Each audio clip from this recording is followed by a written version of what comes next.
Our first storyteller is Lalo. Eulalio was born and raised in Aquiles, Cerdán, Michoacan, Mexico. He first arrived in the United States at the age of 12 and is a first-generation college student. This September, he will begin at UC Santa Cruz to study for his Bachelor of Arts. He is an active advocate for youth, immigrant, and LGBT rights. His dreams are of opening a small family business. It is my pleasure to present to you Lalo.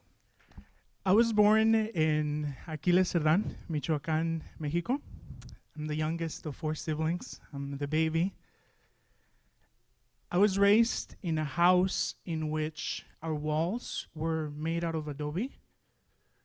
Our roofing were overlapping pieces of rusty metal sheets and pieces of wood.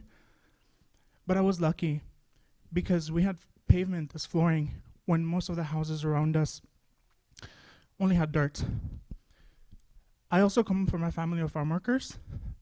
Growing up, I was always out in the open fields with my dad. He would teach me about how to milk a cow. He taught me about acres.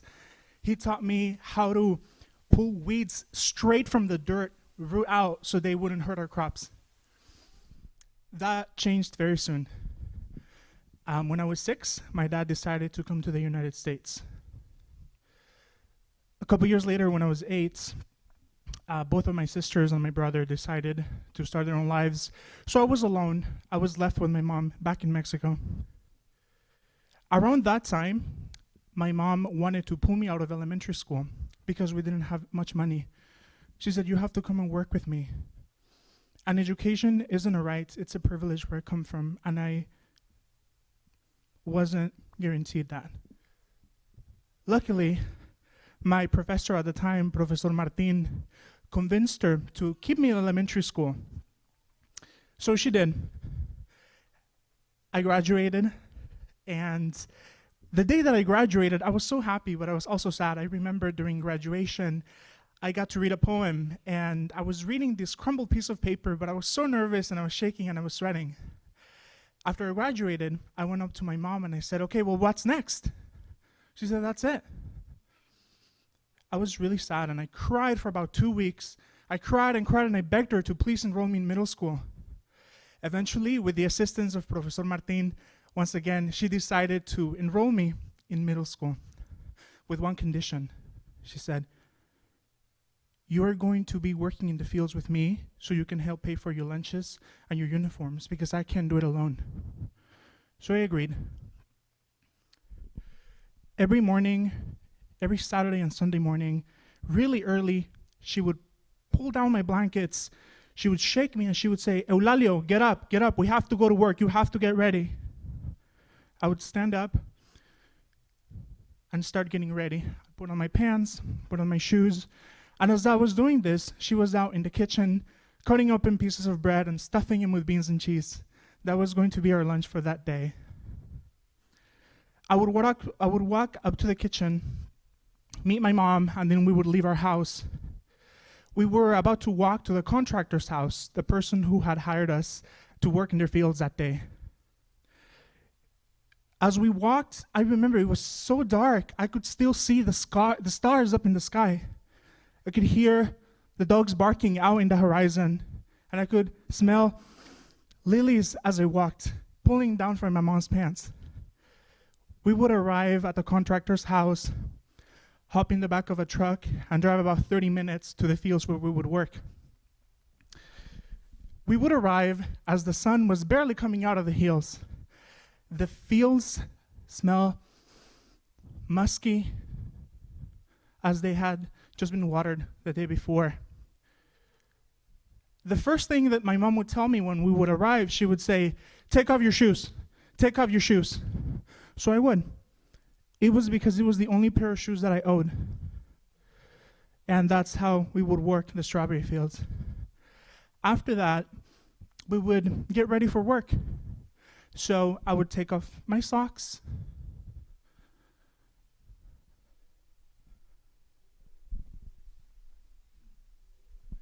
roll up my pants all the way to my knees so they wouldn't get dirty with the mud.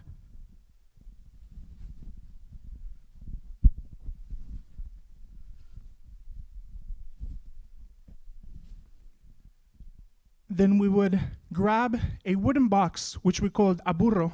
Literal translation is a donkey, but it's not related.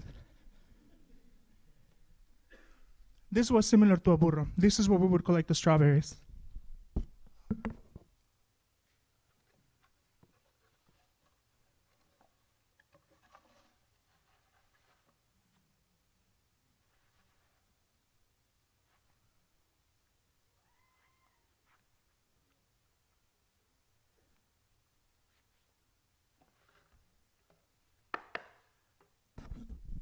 This is how we collected strawberries in the fields of Michoacan. After this, we would pick the first row in which we would be working at. I would always pick the first one because it was always the smallest. So how we would pick strawberries is, we would, step on the mud. That was my least favorite part because the mud was so cold that it would numb my feet. I used to talk to my mom and say, I don't like this. She said, don't worry, it'll warm up. Never really warmed up. After that, we would begin collecting the strawberries. So the trick was to just explore the strawberry plants. Likewise, you would find the reddest, ripest strawberry, and the trick was to cut it at the stem with your thumbnail, clip it, and put it in the box. One more, put it in the box. That's how we would make our money. I would always get in trouble because I rarely would clip the strawberry at the stem. I would always hold it and yank it. And my mom would yell at me. She would say, don't do that. You don't know what that means. That meant that I wasn't going to be paid as much because the strawberries were bruised. We did this for about 2 years. After working every weekend and my mom every day, we decided that it wasn't enough. We couldn't get by.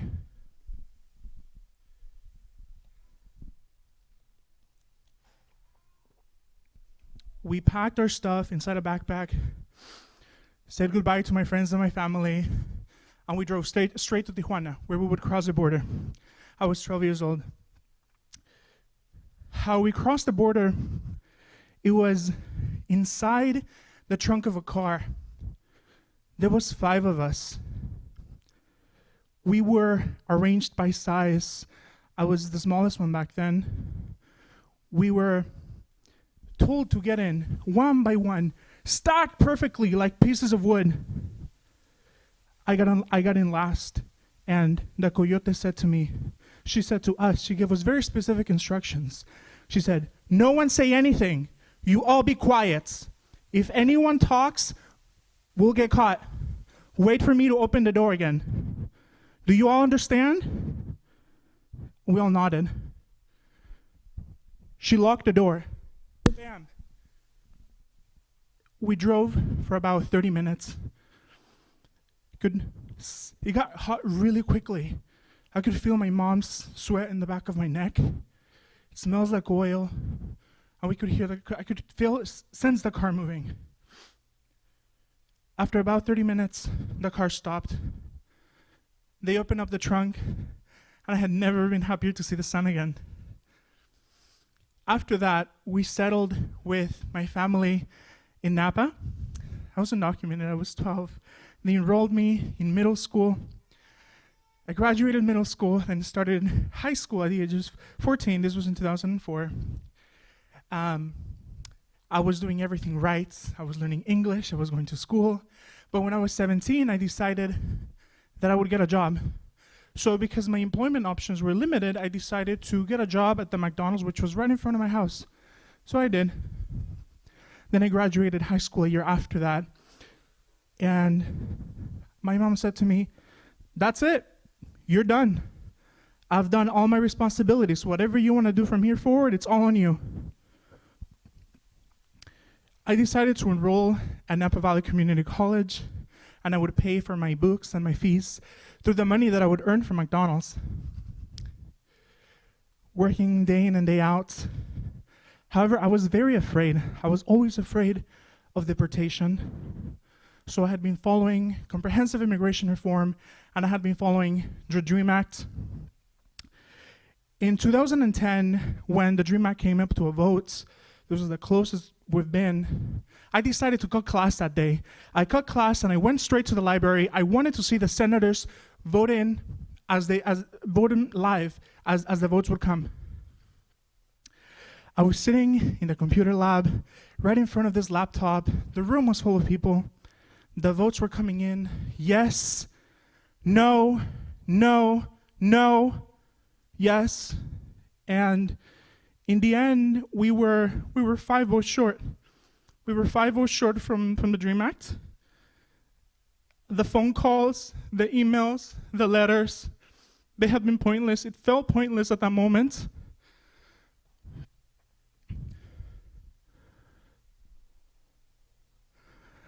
I remember my face getting red in anger. Then I started crying. I started crying uncontrollably. That meant that I was still going to be afraid of being deported. I was going to be afraid while I was driving a car down the road in the fear that it would be taken away from me. And I felt like I was doing everything right. A couple years later, in 2012, President Barack Obama gave us what is called Deferred Action for Childhood Arrivals, or we call it DACA. We were given the opportunity to work legally in the United States. Those of us who are called dreamers, young people who were brought to the United States. I was afraid to apply at the beginning. I was afraid because I thought this was a trap, a setup for the government to get my information and send me back. I didn't want to go back to the fields. But I applied either way. The day that I received my DACA approval, I went up to McDonald's and I said, I'm leaving, I'm done, goodbye, I'm gonna get another job. And the manager said, don't leave, I will make you a store manager. You will get your own store, stay with me. I ran home and I said, Mom, I got this job permit, so I'm leaving McDonald's. And she said, why are you doing that? That's what we're here for, we're here to work. Stop wasting your time taking those classes and just get to work. But I didn't listen to her. I kept taking my classes at the community college.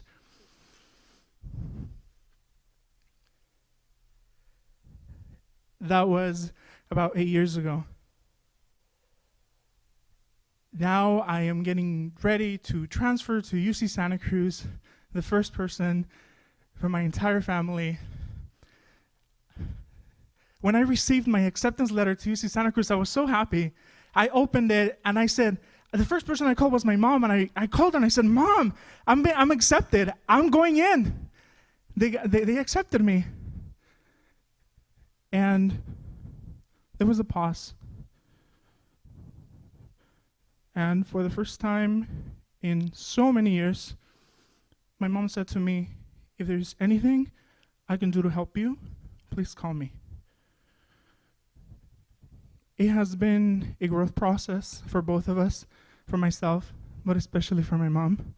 More than anything, I want to be a role model for my nieces and nephews. And ultimately, I want to be an advocate for farm workers. Thank you.